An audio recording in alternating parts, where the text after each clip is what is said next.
anniversary ni Yahweh El Shaddai. Kaya sa lahat, happy anniversary. At ang ating password ay ang salitang tribute pa rin. We are on the 6th letter of tribute, which is letter T. And the first T goes to our very own Amasipag sister, Lord for money. Praise God. Hallelujah. Number one is ang kanta, all things are possible. Ang kumanta, gospel choir, ang sharer, si Sister Loretta Punsalan. Yung pang kanina, napunsalan yun.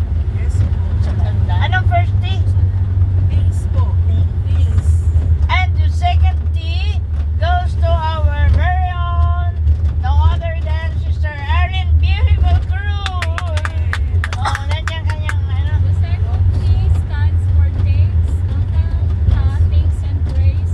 Ang sharer, Sister Sandra Arroyo. Ang kumanta, Sister Ellen Pias and Denise Gojo. Oh, wow. Praise the Lord. And the second T, our very own, Third. third T, our very own, Sister Nelly Ansiado Salazar. Antiado. Fourth 30, tribute. 30. Dapat dito. Third song is I Was Panolo More. May tribute talaga. Sharer is Trixie, Toy, and Cozy. Ayun yung ano. Ano ang 30? 2. To know? To on the know. But I want to know. Yes, to know. I want to know you more. Sabi ng sharer. Ano yun? Dito, may ano ito? May tribute? Yes. And 40 goes to our amazing Sister Edna Llorera. Yay! The 40, may tribute. Cheryl, song, may tribute. Cheryl, brother, Jeffrey, and sister Mary Prado. Password tribute. Tribute! Praise the Lord! At ang ating sinigaw, si Shirley, my tribute! My tribute! My tribute! Bago tayo mag-closing prayer, pasadahan muna natin sandali lang yung ating Sunday Gospel tungkol dun sa pagkama, ang ganda ng kapayapaan. O sige, Sister Flor, I know, ano yan, tungkol dun sa, akala nyo, kapayapaan ang dala ko? Pagkababahagi, o sige, Sister Flor. Ang may share ko is yung tungkol sa sinabi ni Cardinal. Ang natandaan ko lang yung panghuli, yung matyaga. Matyaga, bilang mananampalataya, dapat talaga matyaga tayo. Umaten, makinig, at isabuhay kung ano yung napapakinggan natin. Dahil alam natin sa dulo ng ating mga buhay, alam natin at aangkinin natin na itatawid tayo ng Lord sa buhay na walang hanggan. Amen. To God be the glory. Amen! Tatawid ngayon, journey ngayon. And Sister Arlene. Wala po ako naiintindihan. Hoy! Kasi Yun sila ang record tsaka mo. din po kasi sa dulo lang eh. Kasi medyo puyat po kami. Kaya paintindi po. Hindi po masyado naiintindihan. Oo nga. Ako naalala ko na. Sige. Okay. Ang pagkakaintindi ko doon sa tiyaga, ang ibig sabihin, kumbaga sa magtiyaga kang umaten. Tapos, hindi lang sa tiyaga, huwag kang magdaldahilan. Na, halimbawa, gusto mo umaten, tapos dadahilan mo yung ganito, hindi pwede, ganyan. Kasi di ba may kasabihan nga, na kapag ayaw, may dahilan. Pagka gusto, May brand. may paraan. Ganun yun. So, kung taga mo talagang mag-attend, umattend ka, huwag mong idadahilan yung mga dapat idahilan. Talagang kung talagang sa Diyos ka naglilingkod, patunayan mo, kay Lord ka talaga maglilingkod, dahil yun naman talaga ang gusto natin gawin sa buhay. Sister Beth. Umihi yata ako dun eh. Ha? Umihi?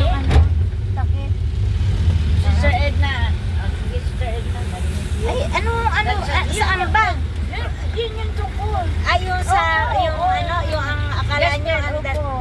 sabi na binasa ni Father Sunny Declaro, di ba?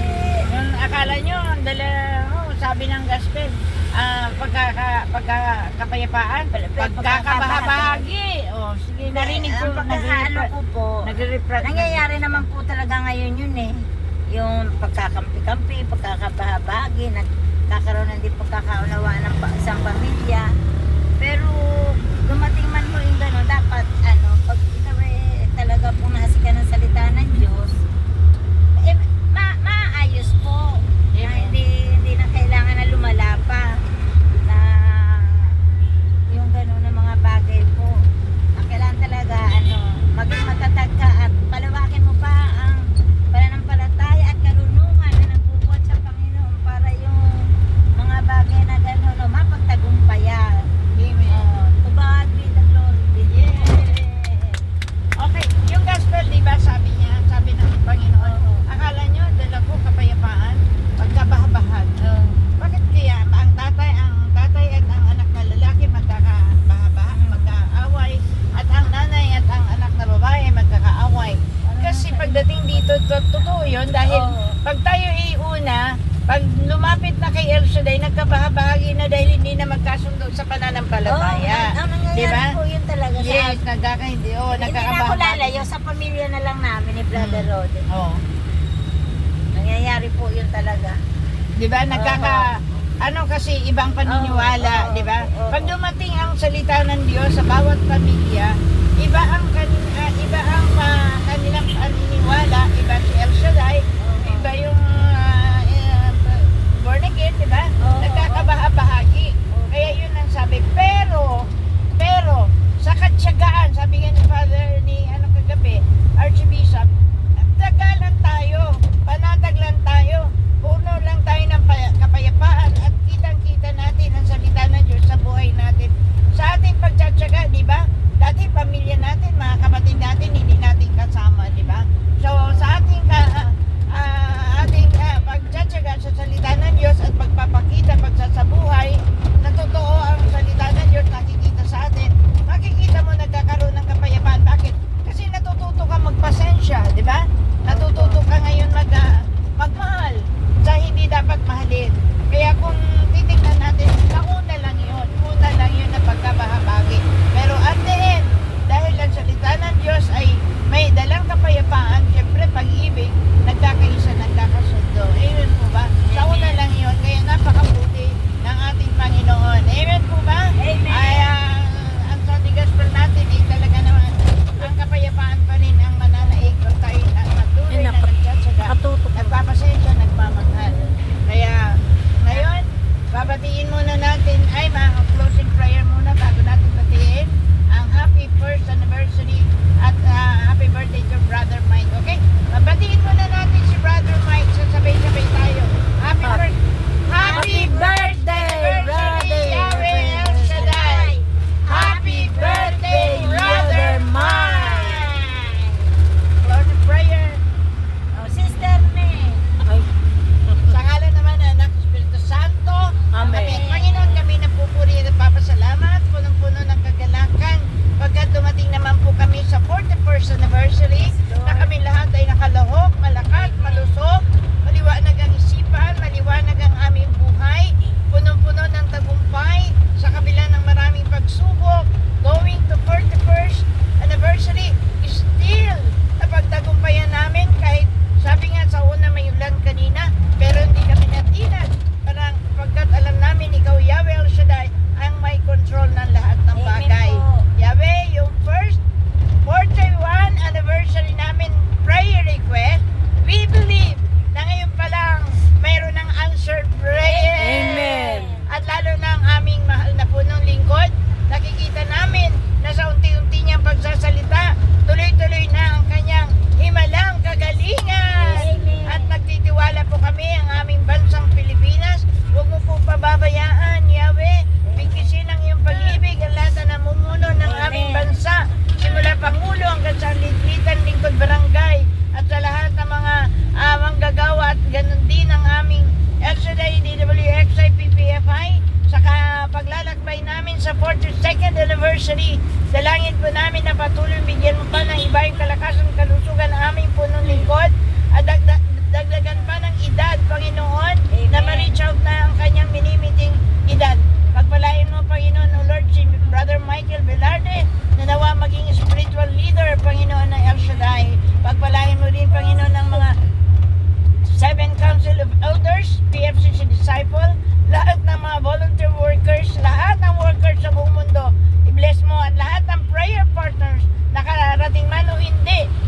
Salamat sa himalang biyayang dumating na at darating pa. Amen. Yahweh, ang mga dumating na mga galing sa ibang bansa, patuloy mo pagpalain at nagtitiwala po kami na marami pang maaakay, Panginoon, sa banal mong gawain. Hindi matitingnan, hindi namin titingnan kung anong nangyari kay Brother Mike, bakos titingnan namin sa dulo doon, may himala kang gagawin at maraming magbabalik loob sa gawain ni Yahweh Amen. El Shaddai.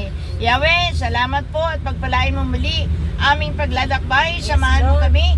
Balutin kami ng banal ng Dugo ni Jesus. Malang talapakan na pa huwag kami makita ng kaway. Amen. Ganon din ang aming sasakyan simula bubong hanggang gulong. Lahat ng piyesa, alam namin ikaw ang Diyos may control. Isil mo ng blood of Jesus ang aming harapan, butay at sa likuran upang ang kaligtasan ay aming makamtan. Pagpalain mo ang aming driver na nagtyaga sa amin para kami hintayin. Pagpalain mo siya, tibuhos mo rin ang kalakasan, kalusugan at answered prayer din siya bilang aming driver, Panginoon, sa parit-parito ng aming pag-aaten na gawain mo. Pagpalain mo si Brother Joel na laging available ang kanyang sasakyan. Hindi man siya driver pero kumukuha siya ng driver para kami dalhin sa gawain mo, Panginoon. I-bless mo ang kanyang anak na magbe-birthday, I think 22nd of this month, ano man araw. I-bless mo, Panginoon, ang kanilang bunso. Patuloy mo, Panginoon, palakisin siya na may takot sa Diyos. Pagpalain mo, Panginoon, O Lord, ang lahat ng aming daraanan at ang aming dadatnan. Naniniwala po kami, isang mahilmalang pamilya, O Lord, ang aming minimiting dadatnan, Panginoon. Lord, salamat. Pagpalain mo si Eldrin sa kanyang pag-take ng board exam. Inaangkin po namin ngayon palang pasado na. Pagpalain mo ang Sister Sister Flor. Nasabihin ko sana Artin eh. About Flor, na maging masagana at tagumpay at ang bawat pamilya namin at pamilya ni Sister Early, pamilya ni Sister Peli, pamilya ni Sister Beth at kami ni Sister Lynn. Lahat ang aming plano, O Diyos, ikaw ang Diyos na magpapatupad. Yahweh, sa iyong kamay, hinabilin po namin ang lahat. Nangyari ang kalooban mo sa aming mga sarili. To God be the highest glory. In Jesus' name, Amen. Lord, let's go. Lord, let's go. Lord, let's go. God bless us all. Yeah, God bless us all. Hi guys. Happy 41st anniversary. Diba? Kompleto rin natin. Parang kasama natin yung dalawa ng araw. Kasama natin last year. Kaya lang bumaba sila. Talk back on. Camera. Oh, Off. Flash Bumaba button. sila, nagpasukat Double sila tap sa to lahat. activate. oh, no isang Oo, taon. di ba? Naalala ko yun eh. Dumaan tayo sa Quiapo, no? Bumaba. Ay, naligaw nga Stop tayo. recording. Stop recording button. Double tap to activate. Stop. Stop. Ganda ng panahon. Ganda ng ano. Talaga namang kahapon. Stop recording.